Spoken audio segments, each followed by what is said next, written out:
Hi, we're going to take a look at using Vex Potentiometer. It's not part of the EXP, but we can use it with the EXP brain using the 3-wire extension ports here.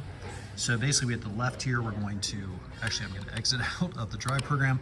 And now we're at the home program. We're just going to go ahead and plug it into port A over on the left-hand side. We have our potentiometer here. And I'm just gonna go ahead and plug in a gear into the potentiometer just to make it a little bit easier on myself. So there we have it. We have the potentiometer with the gear sticking out. And we're gonna go ahead and click on the drive program and then the run program. Sorry, or click run on the drive program.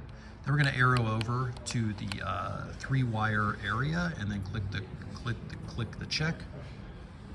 Okay, and then we can scroll through. So basically they're marked A through H, and we have things without anything plugged in are going to be at this lower value.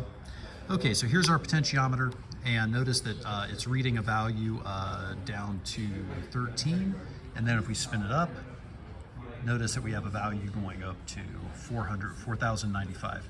And this will be available programmatically, but sometimes it's nice to read it off the brain.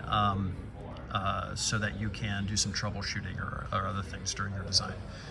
Best of luck.